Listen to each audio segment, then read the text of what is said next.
Halo semuanya, kita hidup di zaman modern yang sangat bergantung pada hasil tambang. Dari tembaga untuk kabel listrik, emas untuk industri, hingga batu bara dan minyak untuk energi. Tapi di balik semua itu, ada harga mahal yang harus dibayar, kerusakan alam yang luar biasa. Dalam video ini, kita akan bahas 5 kegiatan tambang yang paling merusak alam di dunia. Yuk simak sampai akhir. Nomor 1, tambang terbuka atau open pit mining. Contohnya adalah tambang Grasberg di Papua, Indonesia.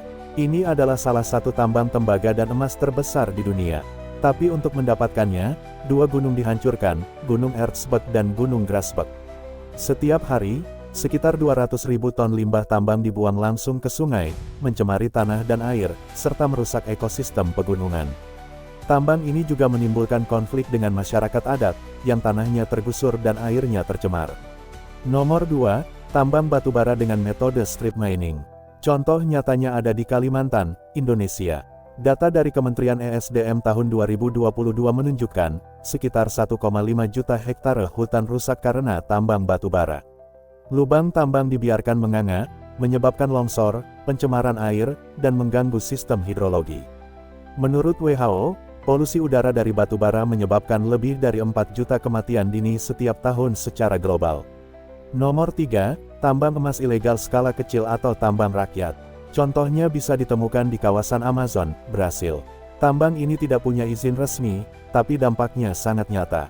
Hutan tropis ditebang, dan sungai tercemar merkuri. Setiap tahun, sekitar 180.000 hektare hutan Amazon hilang akibat aktivitas tambang emas ilegal. Merkuri menyebabkan gangguan saraf, dan air sungai yang tercemar merusak kehidupan suku asli.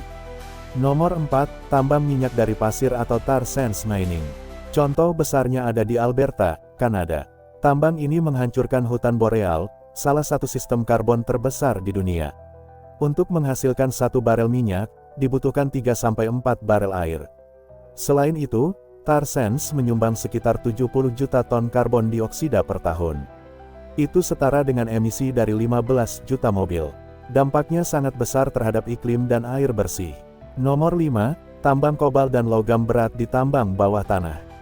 Contohnya ada di Lubumbashi, Republik Demokratik Kongo. Tambang ini menghasilkan 70% kobalt dunia yang digunakan untuk baterai mobil listrik. Namun, penambangan ini menyebabkan pencemaran logam berat di tanah dan air. Lebih dari 40.000 anak-anak dilaporkan bekerja paksa di tambang-tambang ini, dalam kondisi yang sangat berbahaya. Kerusakan lingkungan dan pelanggaran hak asasi manusia terjadi bersamaan. Kesimpulannya, tambang memang sangat penting bagi kebutuhan energi dan teknologi modern. Tapi jika dilakukan tanpa kontrol dan pengawasan, dampaknya bisa sangat fatal bagi alam dan manusia. Dan yang paling mengkhawatirkan, Indonesia saat ini tercatat sebagai salah satu negara dengan kerusakan lingkungan terbesar akibat tambang, bahkan menempati peringkat pertama dalam daftar tambang paling merusak di dunia berkat keberadaan tambang Grasberg di Papua. Dari pegunungan yang dihancurkan, sungai yang tercemar limbah, hingga hutan yang hilang dan masyarakat adat yang terusir, semuanya terjadi di tanah kita sendiri. Ini bukan hanya tanggung jawab pemerintah atau perusahaan tambang saja, tapi juga kita semua sebagai warga yang peduli pada keberlangsungan lingkungan hidup. Kita butuh tambang yang transparan, bertanggung jawab, dan berpihak pada masa depan bumi, bukan hanya keuntungan jangka pendek. Terima kasih sudah menonton. Kalau kamu peduli dengan isu lingkungan, bantu sebarkan video ini, dan jangan lupa like, share, dan subscribe untuk konten edukatif lainnya. Sampai jumpa.